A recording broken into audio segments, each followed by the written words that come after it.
नमस्कार। अपना प्रदेश उत्तर प्रदेश देख रहे हैं आप। आपके साथ मैं हूं खुशबू पांडे। अपना प्रदेश उत्तर प्रदेश में तमाम खबरों का जिक्र करेंगे, लेकिन इससे पहले कि आपको एक बड़ी जानकारी दे दें।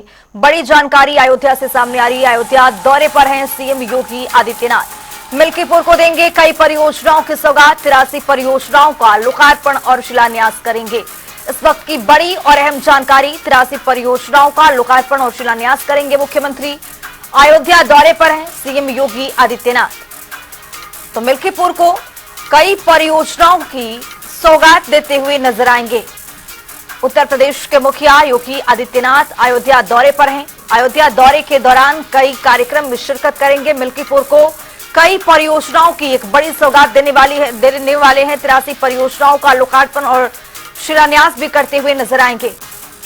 तो इस वक्त की बड़ी और अहम जानकारी से आपको रूबरू करा रहे हैं। मिल्कीपुर को कई परियोजनाओं की सौगात मिलेगी। मुख्यमंत्री योगी आदित्यनाथ अयोध्या के दौरे पर हैं। बताते चले आपको कि अयोध्या दौरे के दौरान कई कार्यक्रम में शिरकत करेंगे। मिल्कीपुर को कई परियोजनाओं की बड़ी सौगात देते हुए नजर आएंगे। इसी खबर पर ज्यादा जानकारी के साथ हमारे सहयोगी अयोध्या से बीएस लाठी हमारे साथ जुड़ गए हैं। बीएस, आज मुख्यमंत्री अयोध्या के दौरे पर हैं, 83 परियोजनाओं का लोकार्पण करेंगे, क्या कुछ अपडेट?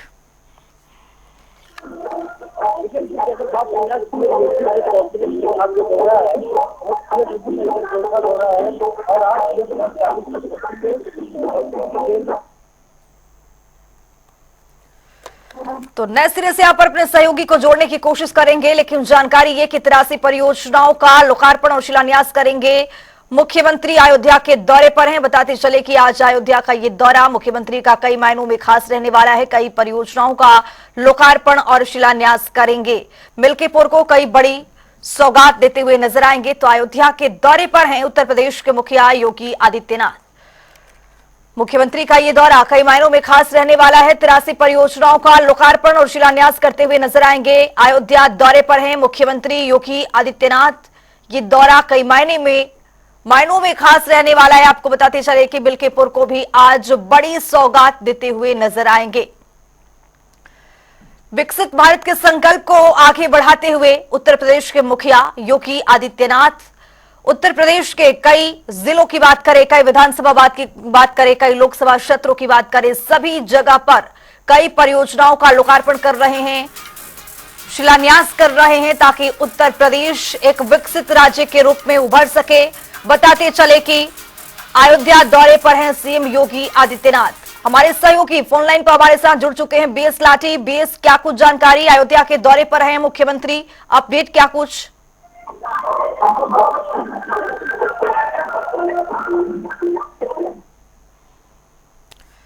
तो यहां पर कनेक्शन नहीं हो पा रहा है। बताते चले आपको कि अयोध्या के दौरे पर हैं मुख्यमंत्री योगी आदित्यनाथ। कई परियोजनाओं का शिलान्यास करेंगे। मिल्कीपुर को कई परियोजनाओं की सौगात मिलने वाली है। आज 83 परियोजनाओं का लोकार्पण करेंगे।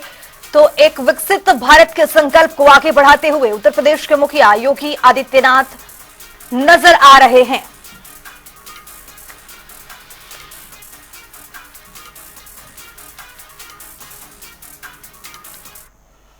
गोरखपुर से एक और बड़ी जानकारी मिल रही है, उससे भी आपको रूबरू कराएंगे। 3 दिवसीय गोरखपुर दौरे पर जाएंगे मुख्यमंत्री योगी आदित्यनाथ।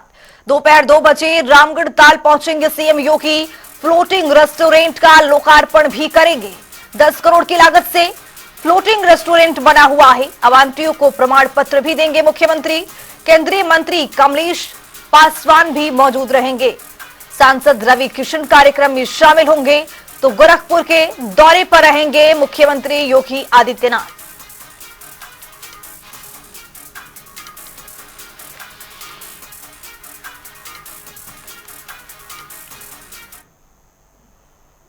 बुलेटिन में आगे बढ़ेंगे। सीएम योगी आदित्यनाथ ने एक्स पर पोस्ट कर प्रधानमंत्री मोदी का आभार व्यक्त किया है। आइए देख लेते हैं कि मुख्यमंत्री ने क्या कुछ लिखा है।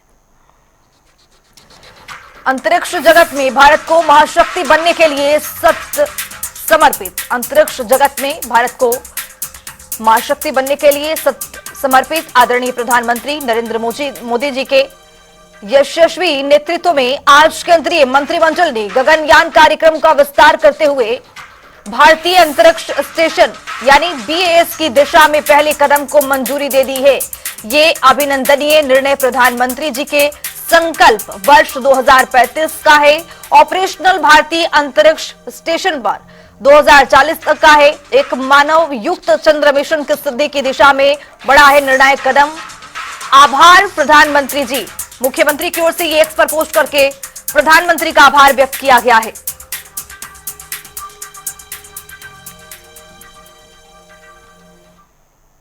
अयोध्या से एक और बड़ी जानकारी मिल रही है, उससे भी आपको रूबरू कराएंगे। बड़ी जानकारी, अयोध्या दौरे पर है राज्यपाल आनंदीबेन पटेल। 2 दिवसीय दौरे पर आएंगी रामनगरी। दीक्षांत समारोह में शिरकत भी करेंगी। मेधावियों की बताते चले आपको कि मेधावियों को डिग्री और स्वर्ण पदक भी देंगी। तो बड़ी और अहम जानकारी से आपको रूबरू करा रहे हैं।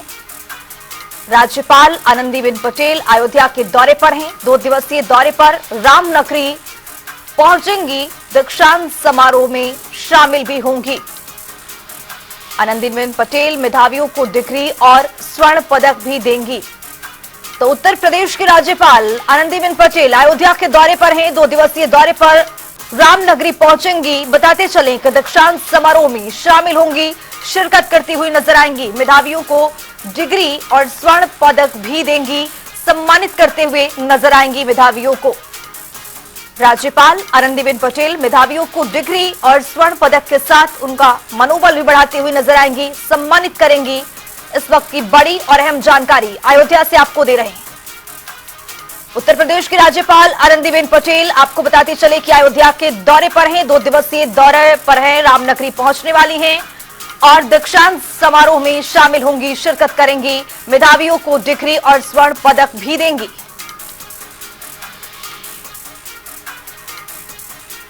तो इसी खबर पर ज्यादा जानकारी के साथ हमारे सहयोगी फोन लाइन पर हमारे साथ बने हुए हैं। बीएस क्या कुछ जानकारी मिल पा रही है, क्योंकि राज्यपाल आनंदीबेन पटेल जो हैं वो मेधावियों को डिग्री और स्वर्ण पदक भी देंगी, सम्मानित करेंगी, मनोबल बढ़ाएंगी, अयोध्या के दौरे पर है। ठीक है जी खुशबू, अगर बात की जाए तो आज वीआईपी दौरे का सूबे के जो मुखिया योगी आदित्यनाथ भी पहुंच रहे हैं और उसके जस्ट बगल में 100 मीटर के बगल में दोनों लोगों का कार्यक्रम है। आज कुमारखंड यूनिवर्सिटी का जो वार्षिकोत्सव मनाया जा रहा है और जो यहाँ जो बड़े स्टूडेंट इंडिया दी जाएगी और उसको उपाधि दी जाएगी, तो बगल में है उसका भी कार्यक्रम है। मिल्कीपुर में और मिल्कीपुर में जो राज्यपाल है आनंदीबेन पटेल उनका भी कार्यक्रम है। तो लगभग ये 3 से 4 घंटे रहेंगे यूनिवर्सिटी में और ये जो लंबा प्रोग्राम है आज यहाँ है और कल जो चट्टग्राम बढ़िया है वहाँ भी उपाधि देगी। तो इस तो कार्यक्रम को देखते हुए प्रदेश जिले में दोनों वीआईपी सीएम योगी और राष्ट्रीय आनंदीबेन पटेल दोनों अयोध्या दौरे पे हैं। बिल्कुल, बहुत शुक्रिया बेस तमाम जानकारी साझा करने के लिए। तो मेधावियों को डिग्री और स्वर्ण पदक देते हुए नजर आएंगी आनंदीबेन पटेल। और चलिए रुक करेंगे, एक बड़ी जानकारी लखनऊ से सामने आ रही है, उससे भी आपको रूबरू कराएंगे। बसपा सुप्रीमो मायावती ने आज बैठक बुलाई है। बीएसपी पदाधिकारियों के जिला अध्यक्षों के साथ ये बैठक बुलाई है। पिछली बैठक में दिए गए निर्देशों की समीक्षा की जाएगी। जनाधार बढ़ाने के लिए कार्यों की समीक्षा की जाएगी। तो बीएसपी सुप्रीमो मायावती ने आज बैठक बुला ली है। आपको बता दें कि जिला अधिकारियों के साथ ये माफ कीजिएगा जिला अध्यक्षों के साथ ये बैठक बुला ली है। यूपी विधानसभा उपचुनाव की तैयारियों पर चर्चा के लिए बैठक बुलाई गई है। तो इसी खबर पर ज्यादा जानकारी के साथ हमारे सहयोगी लखनऊ से फोन लाइन पर हमारे साथ जुड़ चुके हैं तौकीर किदवाई। तौकीर, क्या कुछ जानकारी, आज बीएसपी सुप्रीमो मायावती की ओर से बैठक बुलाई गई है। यूपी विधानसभा जिस तरह से उपचुनाव होने हैं उसको लेकर क्या ये बैठक बुलाई गई है?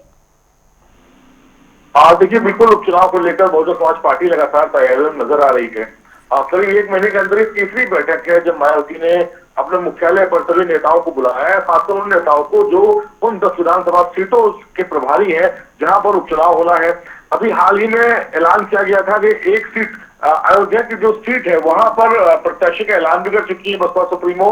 जो वहां की सीट है अयोध्या की जहां पर जीतकर जो अवधेश प्रसाद है वो सांसद बने हैं, उस सीट पर भी चुनाव होना है। तो जाहिर सी बात है कि जो तैयारियां हैं वो बसपा में जोर शोर से है, जबकि बसपा का जो इतिहास रहा है उसमें बसपा कभी भी उपचुनाव नहीं लड़ती थी, लेकिन जिस तरह से पार्टी का पतन हुआ है, लगातार वोट शेयर में घटौती होती चली गई है। 2022 के चुनाव में 11% पर सिमट गई पार्टी। इसको लेकर भी चिंतित है बसपा सुप्रीमो, और लगातार जो अधिकारी जो अपने पदाधिकारी हैं उनके साथ मंथन कर रही है कि कैसे पार्टी का जनाधार बढ़ाया जाए। इसको लेकर भी मंथन हो रहा है, और जो आकाश आनंद जिन्हें जो इनके भांजे भी हैं और उन्हें पूरे पार्टी की कमान भी सौंपी गई है, उन्हें इन 10 विधानसभा सीटों का प्रभारी भी नियुक्त किया गया है। जाहिर तौर पर उनके कंधों पर भी बड़ी जिम्मेदारी है, और चुनौती भी बहुजन समाज पार्टी के लिए है कि अगर एक सीट भी वो जीत कर आते हैं तो कहीं ना कहीं उनका जो ग्राफ है उसमें एक बूस्टर जरूर मिलेगा। तो फिलहाल उपचुनाव को लेकर जो तैयारियां बहुजन समाज पार्टी में देखने को मिल रही है, अभी कई और नेता माना जा रहा है कि इनके साथ जुड़ भी सकते हैं, और जो कोऑर्डिनेटर आज बुलाए गए हैं उनको जिम्मेदारी भी दी गई है कि वो जो समाज के लोग हैं, उनके जो बहुजन समाज के लोग हैं, उनको ज्यादा से ज्यादा जिले में अपने साथ जोड़े। बिल्कुल, बहुत शुक्रिया तौकीर तमाम जानकारी साझा करने के लिए। तो आपको बताते चले कि बीएसपी पदाधिकारियों और जिला अध्यक्षों की आज बैठक बुला ली गई है। बीएसपी सुप्रीमो मायावती ने बैठक बुला लिया है। जनाधार बढ़ाने के लिए कार्यों की समीक्षा की जाएगी। यूपी में विधानसभा उपचुनाव की तैयारियों पर भी मंथन होगा।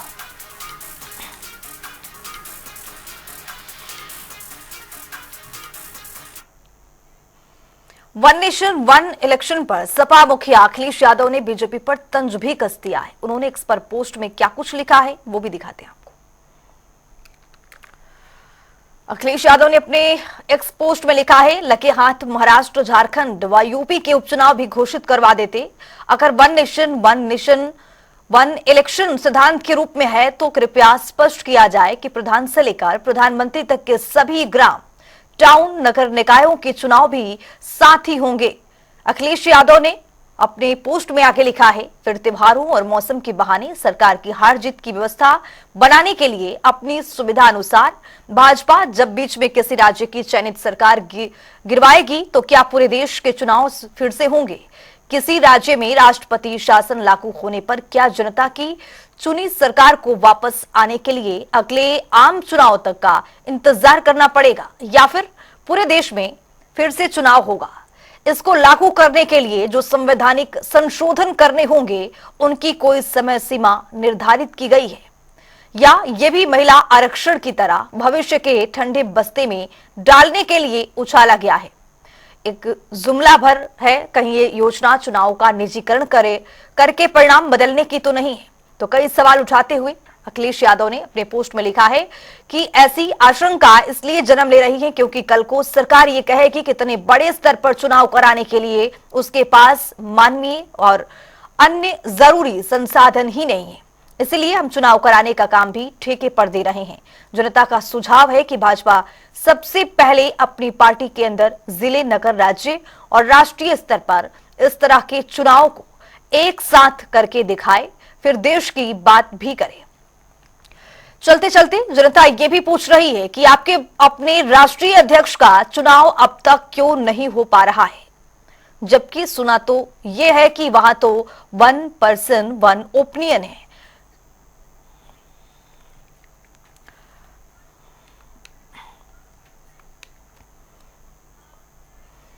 तो वन नेशन वन इलेक्शन पर विपक्षी दलों के सुर भी बदलते नजर आ रहे हैं। बता दें कि मायावती ने इस पर पोस्ट कर इसका समर्थन भी कर दिया है। देखते हैं क्या कुछ लिखा उन्होंने। एक देश एक चुनाव की व्यवस्था के तहत देश में लोकसभा, ये मायावती की ओर से पोस्ट किया गया है। विधानसभा व स्थानीय निकाय का चुनाव एक साथ कराने वाले प्रस्ताव को केंद्रीय कैबिनेट द्वारा दी गई मंजूरी पर हमारी पार्टी का स्टैंड सकारात्मक है, लेकिन इसका उद्देश्य देश और जनहित में होना जरूरी है। एक देश एक चुनाव की व्यवस्था के तहत देश में लोकसभा, तो वही आपको बता दें कि विधानसभा व स्थानीय निकाय का चुनाव एक साथ कराने वाले को प्रस्ताव को लेकर उन्होंने ये बता दिया है कि जो उनकी पार्टी का जो स्टैंड है वो बिल्कुल पूरी तरह से सकारात्मक है।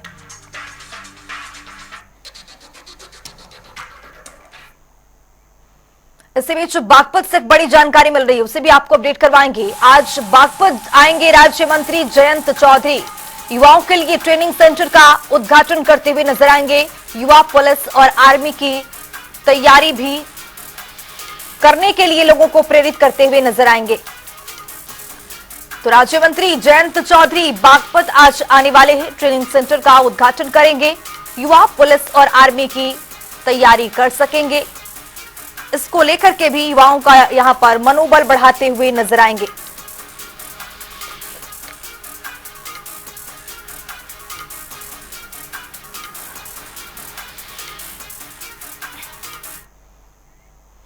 मथुरा से एक बड़ी जानकारी मिल रही है, उसे भी आपको रूबरू कराएंगे। मथुरा में पटरी से मालगाड़ी उतर गई है। मालगाड़ी के 25 डिब्बे पटरी से उतरे हुए हैं। झांसी से सुंदरगढ़ जा रही थी मालगाड़ी। 20 ट्रेनों के रूट पर आवागमन प्रभावित हुआ है। रेलवे के आला अधिकारी मौके पर मौजूद हैं। वृंदावन रूट के पास मालगाड़ी डिरेल हो गई है। तस्वीर आपके सामने है, किस तरह से मालगाड़ी पटरी से पूरी तरह से डिरेल हो गई है। जो ये रूट है पूरी तरह से बाधित हो गया है। बताते चले कि 20 ट्रेन की आवाजाही में यहां पर बाधा पहुंचा हुआ है। तो झांसी से सुंदरगढ़ जा रही थी मालगाड़ी, तभी पटरी से डिरेल हो जाती है। 20 ट्रेनों के रूट पर आवागमन पूरी तरह से प्रभावित हो गया है। ये तस्वीर आपके सामने है, किस तरह से ये जो मालगाड़ी है पटरी से डिरेल हो गई है। हालांकि यहां पर जो प्रशासन की मौजूदगी है वो भी देखने को मिल रहा है। इस पटरी पर सुधारीकरण का भी काम चल रहा है। स्थिति यहाँ की है उसे आप देख रहे हैं। हम लोग लगे हुए हैं। जो भी हमारी वैगन्स जो डिरेल हो गई हैं उसको उठाने का प्रयास किया जा रहा है। ट्रेन काम कर रही है, जेसीबी काम कर रही है और हमारे सारे स्टाफ काम कर रहे हैं, सारे ऑफिसर्स लगे हुए हैं। हम लोग कोशिश कर रहे हैं कि जल्दी से जल्दी लाइन को क्लियर करके, और हमारी डाउन की लाइन तो चल रही है, अप की लाइन की मूवमेंट हमको चालू करना है। तो इसी खबर पर ज्यादा जानकारी के साथ मथुरा से हमारे सहयोगी फोन लाइन पर सुरेश सैनी जुड़ चुके हैं। सुरेश, क्या कुछ जानकारी मिल रही है, क्योंकि जो मालगाड़ी है वो पटरी से डिरेल हो गई है? जी खुशबू, मैं आपको बता दूं, जिस तरह से ये रात का मामला है, रात को लगभग 8 बजे मथुरा की तरफ से दिल्ली की तरफ जा रही मालगाड़ी, जिसके अचानक ये जो है पटरी से उतरे और लगभग 25 डब्बे से बताए गए, जिनमें इतना अचानक जो ये हादसा इतना भीतर था कि कई बोगियां एक दूसरे पे चढ़ गई हैं। और उसके साथ साथ इस हादसे में 4 जो लाइन है वो इसकी इफेक्टेड हुई है, क्षतिग्रस्त हुई है, जिसकी वजह से इस रूट पर चलने वाली ट्रेनों को रोका गया है। लगभग 30 से ज्यादा ट्रेनों का डाइवर्ट रूट किया गया है। और इस घटना के बाद जहाँ DRM के साथ साथ जो रेलवे के GM है उपेंद्र जोशी, वो भी मौके पर पहुंच गए हैं। पूरे मामले की जांच पड़ताल के साथ साथ कमेटी गठित करने की बात कर रहे हैं। और तीसरी बात एक और आपको बता दूं, जिस तरह से ये हादसा हुआ है इसी जगह पर कुछ साल पहले भी एक रेल जो है मालगाड़ी डिरेल हुई थी, और उसके बाद अब ये फिर एक दूसरा हादसा हुआ है। लेकिन अभी जो अधिकारी है वो कुछ किसी उसको लेकर के स्पष्ट नहीं कर रहे हैं कि आखिर इसका कारण क्या था, और उसको लेकर के सिर्फ यही बता रहे हैं कि इसकी जांच कराएंगे, कमेटी गठित कराएंगे और फिर जाके इसकी वजह का कारणों का पता चलेगा। सुरेश, जिस तरह से ये मालगाड़ी डिरेल हो गई है, कई ट्रेनों पर इसका बहुत असर पड़ेगा, क्योंकि ये जो रास्ता है, जो ये मार्ग है, पूरी तरह से प्रभावित हो गया है। उसको लेकर के अधिकारियों की ओर से कुछ बयान आया हो? जी मैं बता रहा हूँ, अभी हमारी जो सुबह CM से बात हुई, जो रेलवे के GM है उपेंद्र जोशी, उन्होंने बताया कि इस रूट से जाने वाली आने वाली लगभग 30 ट्रेनों का डाइवर्ट रूट किया गया है, जिनको दूसरे रास्ते से भेजा जा रहा है या उनको कहीं स्थिति खड़ी कर दी गई है। उसके बाद सबसे पहले उनका यही कहना है कि हमारा जो मुख्य काम है वो ये है कि लाइन चालू की जाए, रास्ता साफ किया जाए, और जो ट्रेन डब्बे हैं, जो क्षतिग्रस्त डब्बे हुए, उनको रास्ते से हटाया जाए। जिसके लिए आगरा, फिरोजाबाद और दिल्ली से जो है ATR मशीनें बुलाई गई है। यहाँ पर कई मंडलों के रेलवे के अधिकारी मौजूद है, कर्मचारी मौजूद है, और रात भर उनकी तरफ से यहाँ रात का रह रहा है। उसके साथ साथ जो रेलवे के जो आला अधिकारी है उन्होंने यहाँ पे कैंप किया है। GM यहाँ मौजूद है और पूरे घटनाक्रम को देख रहे हैं, पूरे मामले की जांच पड़ताल कराए जाने की मांग कर रहे हैं। बहुत शुक्रिया सुरेश, तमाम जानकारी साझा करने के लिए। तो आपको बता दें कि रेलवे के आला अधिकारी मौके पर मौजूद है। वृंदावन रोड के पास ये मालगाड़ी डिरेल हो गई है। मथुरा में पटरी से मालगाड़ी उतरी है और आपको बता दें कि मालगाड़ी के 25 डिब्बे पटरी से उतर गए हैं। झांसी से सुंदरगढ़ जा रही थी मालगाड़ी और पटरी से डिरेल होने की जानकारी मिल रही है। 20 ट्रेनों के जो रूट पर आवागमन प्रभावित हुआ है। अब रुक करेंगे 4 मिनट में 18 मंडल का। कानपुर में SDM ने किया है बाढ़ ग्रसित क्षेत्रों का दौरा। ग्रामीणों ने राहत बचाव के लिए मदद की कही बात। तहसील कार्यालय भी बना टापू। रायबरेली में बिना बताए गैर हाजिर रहने वाले डॉक्टरों पर शासन की कार्रवाई। लंबे समय से अस्पताल न आने वाले डॉक्टरों को किया बर्खास्त। बुलंदशहर में बारिश में भरभराकर गिरा है मकान। मलबे में दबा पूरा परिवार। घायलों को अस्पताल में कराया गया भर्ती। फिरोजाबाद के सरकारी मेडिकल चिकित्सालय में बच्चा बदलने के आरोप परिवार वालों ने जमकर काटा है हंगामा। स्टाफ के साथ मारपीट की। पीलीभीत में विद्युतीय लाइन के तौर पर चोरी का खुलासा। पुलिस ने 4 लोगों को किया है काबू। 4 क्विंटल एल्युमिनियम तार हुआ है बरामद। पीलीभीत में 2 बंदरों की मौत से क्षेत्र में मचा है हड़कंप। पुलिस ने बंदरों का कराया है पोस्टमार्टम। मथुरा के वृंदावन रेलवे स्टेशन के पास पलटी है मालगाड़ी। पटरी से उतरे 25 डिब्बे। रेलवे अधिकारियों ने राहत कार्य किया है शुरू। रामपुर में एक स्टोन क्रैशर की दीवार पर बैठे तेंदुए का वीडियो वायरल। तेंदुए की लोकेशन ट्रेस करने में जुटी वन विभाग की टीम। बुलंदशहर में मिनी बैंक संचालक का लाखों के नकदी से भरा बैग लेकर नाबालिग हुआ है फरार। घटना सीसीटीवी कैमरे में कैद। कन्नौज में शॉर्ट सर्किट से टूटी एचटी लाइन। तार गिरने से कई घरों में दौड़ा 11,000 वोल्ट का करंट। चपेट में आने से 8 लोग जख्मी। आजमगढ़ में महोत्सव का कृषि मंत्री ने किया है शुभारंभ। पहले दिन स्थानीय कलाकारों के साथ अयोध्या, प्रयागराज, राजस्थान के कलाकारों ने दी है प्रस्तुति। 22 सितंबर तक चलेगा महोत्सव। इटावा में दबंगों का कहर। गरीब के घर पर कब्जा करने की कोशिश। पीड़ित परिवार ने लगाई है न्याय की गुहार। मैनपुरी में एक व्यक्ति की हत्या मामले में महिला ने एसपी से की है शिकायत। निष्पक्ष जांच कर कार्रवाई की मांग। रायबरेली में चित्रकूट और अयोध्या के लिए अब रायबरेली से चलेंगी बसें। बसों के संचालन को लेकर विभागीय तैयारी पूरी। बलिया में बाढ़ के दबाव से टूटा है नेशनल हाईवे। हाईवे टूटने से 2 गांव में बाढ़ ने मचाई है तबाही। कई रास्ते हुए हैं बंद। फिलहाल इस बुलेटिन में अभी के लिए इतना ही। देश और दुनिया की तमाम खबरों के लिए बने रहिए जनता टीवी के साथ।